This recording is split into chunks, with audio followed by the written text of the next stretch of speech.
And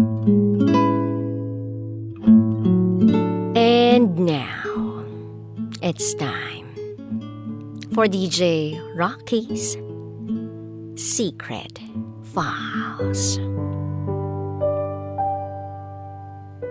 Sa akin nagtagal, pero sa iba, magpapakasal. Hi DJ Raqi. Isa ako sa inyong masugid na tagapakinig. At natutuwa akong malaman ng iba't ibang kwento ng buhay ng mga tao.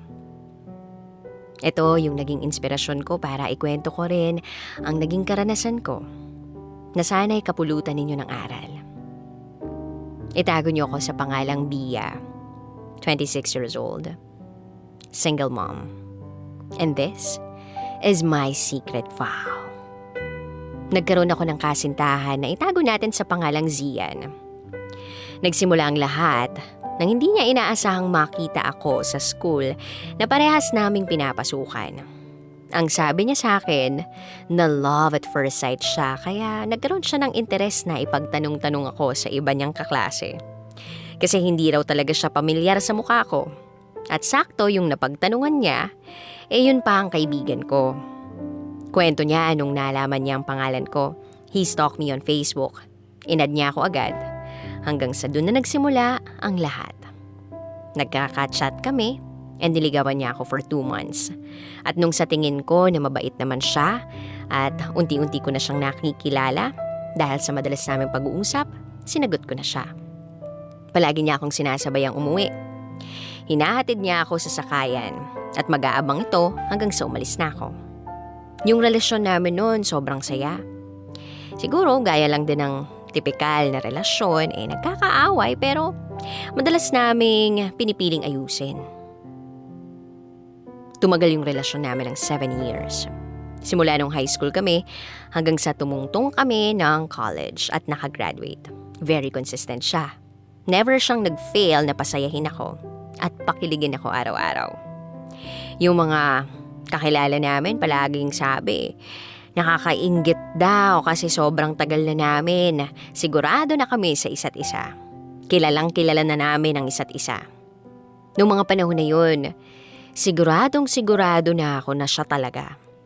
Kasi yung mga pangako niya, yung mga pinaramdam niya talaga sa akin, damang-dama ko eh. Sa buong 7 taon, sa kanya umikot ang mundo ko. Palagi ko siyang kasama. Hindi lang ako nagkaroon ng boyfriend. At the same time, may best friend ako. Dahil siya lang yung mga nakakaalam ng lahat-lahat sa akin. Sa sobrang tagal namin, sa ulo na namin ang isa't isa. Yung bang kasal na lang ang kulang at basbas ni Lord para magsama kami. Lahat ng mga masasayang pangyayari sa relasyon namin, nabalutan ng takot, nang tahakin niyang maging Coast Guard. Iniisip ko, kaya ko ba dahil ilang buwan hindi ko siya makakausap? Mawawalan kami ng communication sa isa't isa, oras na mag-training na siya. Pero iniisip ko, bakit ko naman pipigilan ng pangarap ng taong mahal ko? Nangako ako na susuportahan ko siya sa lahat. At iniisip ko na rin para sa future namin yun. Kahit may takot at pangamba, pinayagan ko siya.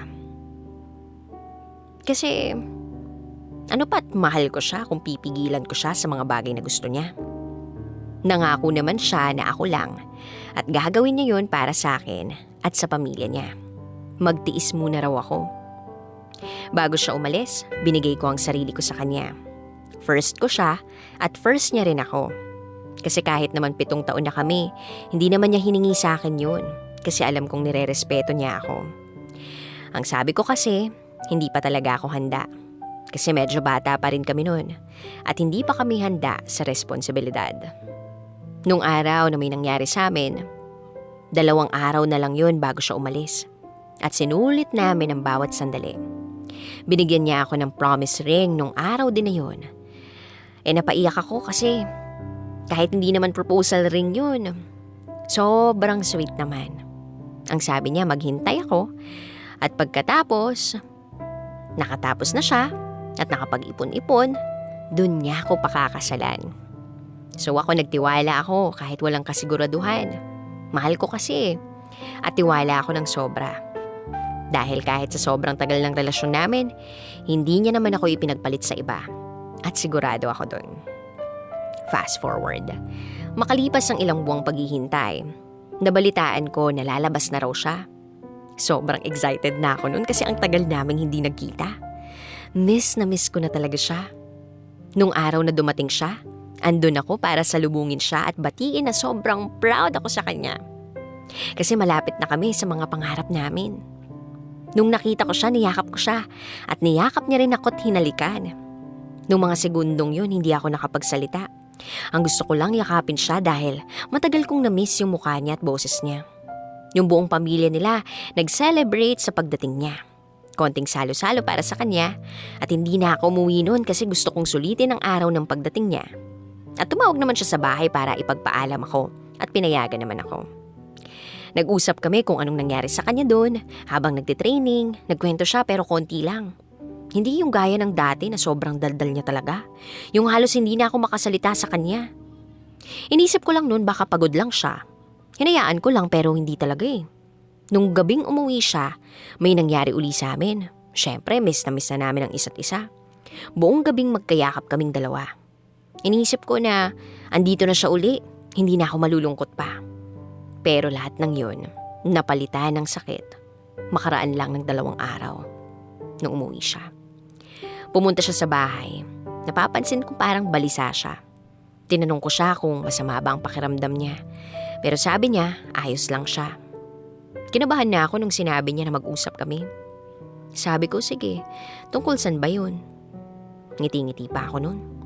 Pero halos mabingi ako sa sinabi niya na, mahal, tapusin na natin kung anumang meron tayo. Kasi, I fell out of love. Sabi ko, joke ba yun? Nantitrip ka lang naman, mahal eh. Huwag naman ganyan ang mga biro mo. Hindi talaga nakakatuwa.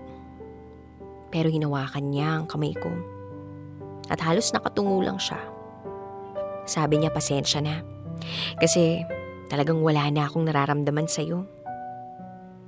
Tapos ang sabi niya pa, pinipilit niya pa raw yung sarili niya noong mga nakarang araw pero wala na raw talaga.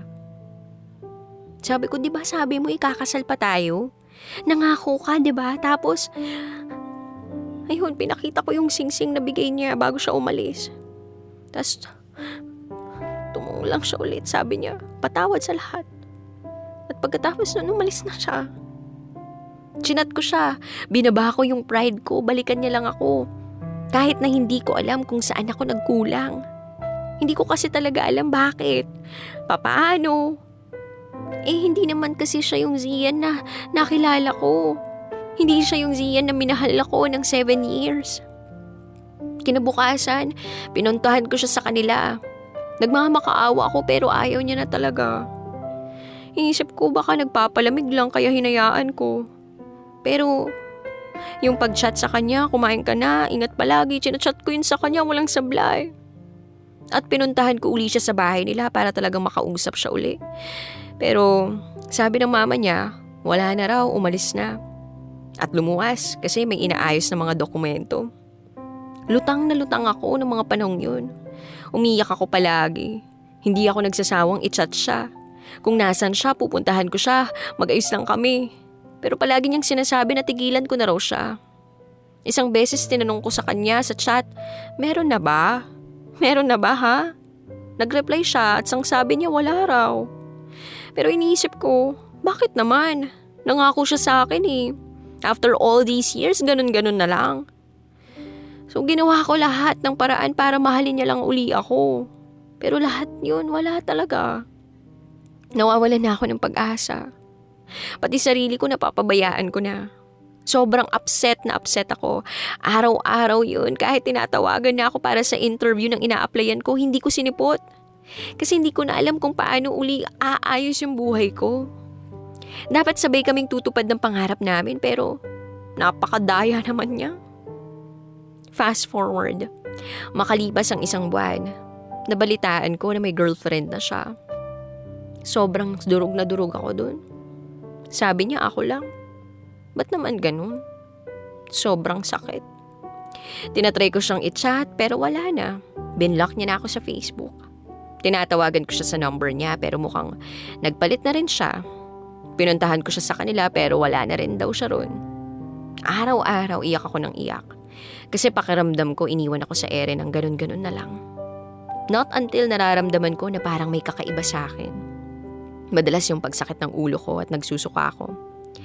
As dun pumasok sa isip ko na baka buntis ako. Nung araw na rin yun, bumili ako ng pregnancy test. Kahit sobrang takot na takot ako, kinaya ko kasi hindi naman po pwede na sa magulang ko ako magpabili noon. Kasi malalagot talaga ako. At sinimulan ko na ngang i-check kung buntis ako. Talagang abot-abot ang kaba ko nung panahong yun. Lalo na nang makita ko ang 2 guhit sa pregnancy test. Hindi ko na alam kung anong mararamdaman ko sa totoo lang. Hindi ko alam paano ko sasabihin sa magulang ko to kasi ang taas ng expectation nila sa akin. Pero dahil sa mapapansin din naman nila at hindi ko naman ito may tatago kahit anong gawin ko, naglakas ako ng loob na sabihin sa kanila ang bagay na to. At gaya ng ibang magulang, galit na galit sila sa akin. At tinanggap ko lahat ng masasakit na salita na binato nila sa akin. Kasi alam ko, kasalanan ko naman talaga lahat. Pero sobrang pasalamat pa rin ako kasi meron akong magulang na gaya nila, na kahit masakit sa part nila, pinatawad nila ako. At gagabayan daw nila ako. Nung sinamahan ako ni mama na magpa-check up, doon ko nalaman na I am a month and a week pregnant. Doon nga tinatanong nila paano na raw yun. Wala na si Zian. Hindi naman daw pwedeng walang ama yung bata paglabas nito. Pero nagdesisyon ako na wag na lang itong ipaalam. Kasi wala na rin naman siyang pakialam sa akin. At hindi na niya ako mahal pa. Kilala ko kasi yun. Pag nagmahal siya, seryoso talaga. At mahirap nang baguhin yung nararamdaman niya. At kaya ko naman siguro kahit wala siya. Ang pagbubuntis ko hindi naging madali. Dahil nung mga nakarang araw talaga, aminado akong napapabayaan ko ang sarili ko. Simula nang iwan niya ako, nakakaapekto raw yun sa kalagayan ng bata . At ang sabi ng doktor, alagaan ko raw ang sarili ko or else mawawala si baby. Kasi mahina raw ang kapit nito. Nung sinabi to sa akin para akong natauhan, sabi ko sa sarili ko, magpapalakas ako. Kasi hindi ko na kaya kung pati si baby, mawala pa sa akin. Kahit na ang sama ng ginawa sa akin ng ama niya, hindi naman tama na idamay ko pa siya. Simula nun, dun ko na lang binuhos ang atensyon ko. Inayos ko na rin yung sarili ko para sa magiging baby ko. Hindi ko na hinabol at tinangkang sabihin pa kay Zian lahat ng to. Dahil inayawan niya na ako. At ayoko naman na babalikan niya ako dahil sa awa. Dahil lang sa bata. Ayoko nang guluhin pa siya. Baka mapilitan lang siya. Kasi hindi naman niya ako mahal pa . Kahit bumalik pa siya, wala nang kwenta yun. Kasi hindi na masaya at gagawin ko naman ang lahat para sa anak ko kahit mahirap bubuhayin ko siya sa abot ng makakaya ko. So after 9 months, isinilang ko ang napakalusog at napakagandang batang babae. Her name is Jane. Napakaganda ng anak ko. Napaluha na lang ako kasi sa lahat na napagdaanan ko, naluwal ko siya. At na-survive ko lahat ng mga pinagdaanan ko dahil sa kanya. Same day nabalitaan ko rin sa friend ko na engaged na raw si Zian sa girlfriend niya. Nalungkot pa rin ako kasi alam ko naman na hanggang ngayon, siya pa rin. At hindi naman kasi madali tatanggalin lahat ng sakit lalo na nakarelasyon mo ng maraming taon. Pero inisip ko, iba talagang tadhana. At ganun na lang siguro yun sa akin. Yung tipong sa akin nagtagal, pero sa iba magpapakasal. Nakakaingit pala, no? Kasi wala pang 1 taon, papakasalan na agad. Tas ako 7 taon, ganun-ganun lang iniwan. Sa ngayon, ang tanging iniisip ko na lang, kung paano ko bubuhayin ang anak ko ng maayos. Siguro hindi naman ako kagagalitan ng anak ko kung hindi ko masabi sa kanya kung nasaan ang tatay niya. Dahil hindi ko naman ginusto na ayaw na niya. After kong manganak, naging maayos naman ang buhay ko kasama ng anak ko. Siya na yung lakas ko sa lahat-lahat. Siya yung dahilan kung bakit ako nagpapakatatag at lumalaban. Siya yung hinuhugutan ko ng inspirasyon sa panahong hirap na ako. Dahil wala naman akong katuwang sa buhay, tanging ang anak ko lang. 5 months after kong manganak at naramdaman kong kaya ko na, Nagsimula na ako maghanap ng trabaho para meron akong pang tustos sa mga pangangailangan ng anak ko. Hindi naman pwedeng sa magulang ko pa iaasa mga bagay na yun. Dahil may mga kapatid pa rin naman akong nag-aaral. At hindi naman ganun kalaki ang sinasahod ng papa ko para mapagkasyang lahat ng bilihin at gastusin sa bahay. Dahil sa tapos naman ako ng college at may skills naman ako, nag-apply ako sa iba't ibang office. At doon nga, agad din akong natawagan para makapag-interview. Sabi ko, chance ko na to para sa anak ko. Kailangan kong galingan. At nung sumunod na araw, thank God dahil natanggap na ako. Buong panahon at oras ko, tinutok ko sa trabaho ko at anak ko. Yun lang ang naging takbo ng buhay ko. After work, yung anak ko naman ang aalagaan ko. Kahit puyat sa gabi, go lang. Kailangan magtrabaho pa rin para sa kanya. Kasi pag hindi ako pumasok, yung anak ko ang magdurusa. At isa pa, humawalay na rin ako sa mga magulang ko. Kasi sabi ko sa kanila na gusto kong ma-experience yung kami lang ng anak ko para rin matuto ako. Kumuha ako ng apartment para doon kami ng anak ko. Pero sa tuwing papasok ako sa trabaho, ihahabilin ko si Jeline sa mama ko. At pag uwi ko galing trabaho, kukunin ko siya para ako naman ang mag-alaga. Kay Zian wala na akong naging balita. Ang huli ko lang na alam, ikakasal na raw siya doon sa naging girlfriend niya pagkatapos niya akong hiwalayan. Wala na akong naging sunod na balita. At hindi ko na alam kung nakakasal na siya o ano. Masasabi ko na talagang pinakamahirap na parte ng pagiging ina ay ang makita mo ang anak mong nagkakasakit. Kahit simpleng lagnat lang yun, sabi ni mama, takot na takot ako. Hindi ko kasi kaya na kapag nawala yung anak ko sa akin. Pasalamat na nga lang ako at agad ding nawala ang sakit ng anak ko. Dahil doon nagpasya ako na isimba ang anak ko. Pasasalamat dahil hindi niya pa rin kami pinababayaan ng anak ko. Bala kong umattend ng maso, nagprepare ako ng maaga para pagdating ko sa simbahan, may maupuan pa ako kasi mahirap na may dala akong baby at para na rin masimulan ko ang misa. Nakarating kami sa church kasama ang baby ko, mga bandang gitna kami pumwesto. Ilang minuto lang nagsimula na ang misa. At habang kalagitnaan ng mass, tinutupak ang anak ko. Naiinis dahil naiinitan. Pinapaypayan ko lang. Tapos sabi ko, matapos lang ang mass. Pero wala pang isang saglit o ilang saglit, umiyak na naman ang baby ko. Napakalakas na halos maging agaw atensyon siya sa loob ng simbahan. So ako, sabi ko labas na lang kami.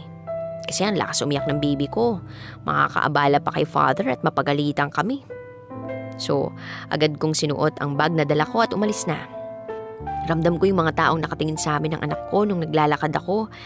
At bahagya akong napatingin sa may bandang kaliwa. Nang sa sobrang gulat ko, nakita ko si Zian. Ang magulang niya, ang kapatid niya, at siguro yung girlfriend niya.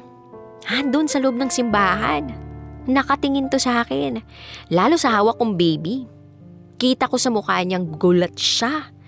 Kahit saglit ko lang siyang natingnan. At nagpatuloy na ako sa paglalakad. Lalo kong binilisan ang paglalakad ko. At doon wala na akong balak pa na bumalik sa loob. Kasi baka magkita kami at magtanong pa siya. Ang daming tumatakbo sa isip ko ng mga panahong yun. Parang bumalik lahat ng sakit nung nakita ko na uli siya. Pero nangibabaw sa akin yung takot dahil sa sitwasyon ng anak ko. Agad akong umuwi rin ng oras na yun. Sa takot ko na baka sundan niya ako o magkita kami. At hindi ako nagkamali. Kasi 2 oras lang nang makauwi kami ng anak ko, tumawag sa akin si mama. Pumunta raw si Zian sa bahay namin dahil gusto niyang makipag-usap sa akin. At ang tanging nasabi lang daw ni mama ay wala ako. Dahil pagkagaling ko raw ng simbahan ay umalis din agad ako at pumunta ng Cavite dahil may trabaho ako ron. Which is not true. Tinawagan ko kasi si mama after kong makauwi. Sabi ko, nakita ko si Zian at natatakot ako na magkita uli kami. Nag-open ako ng Facebook ko. Then I found out na chinat niya ako at ang sabi niya, nasan ka? Pupuntahan kita, mag-uusap tayo. Pagkakita ko nainis ako kasi ewan ko kung bakit siya makikipag-usap sa akin after nang ginawa niya sa akin na iwan niya ako sa ere. Babalik siya ng ganun-ganun na lang. Masaya na ako eh. Halos hindi na siya pumapasok sa isip ko. Masaya na yung buhay ko na kami lang ng anak ko. Tapos guguluhin niya na naman ako. Ikakasal na siya at hindi ko alam ang mangyayari pag nalaman niya na may anak siya. Gulong-gulo yung isip ko. Iniyak ko na lang lahat-lahat ng galit ko sa kanya kasi napakadaya niya. Hindi ko nireplyan yung chat niya, binlock ko na rin siya para hindi na siya makapag-chat sa akin kasi ang kapal-kapal ng mukha niya. Galit ako sa kanya. Galit na galit sa pag-iiwan niya sa akin, sa hindi pag-alalay sa akin noong mga panahon na kailangan ko siya. Noong panahon na nanganak ako, yet hindi ko naman maisisi sa kanya yung bagay na yon kasi hindi ko naman sinabi sa kanya. Pero kasi may responsibilidad na siya sa akin noon pa lang nung galawin niya ako pero nagawa niya akong iwan para sa bago niya. 2 araw ang nakalipas. May kumakatok sa pinto ng apartment ko. At pagbukas ko ng pinto nakita ko si Zian. Hindi ko alam yung gagawin ko at hindi ko alam kung saan niya nalaman, kung saan ako nakatira o kung paano niya ako nahanap. Kitang-kita ko sa mukha niya yung mukhang nag-aalala, parang ang lungkot ng mga mata niya. Tanong ko sa kanya, anong kailangan mo? Sagot niya sa akin, mag-usap tayo. Sabi ko, for what? Di ba hinanap kita nun? Ang sabi ko, mag-usap tayo pero pinagtubuyan mo lang ako. Tinataas ko lang yung boses ko ng mga panahon na yun pero sa loob-loob ko gusto ko nang umiyak. Nangingina yung katawan ko.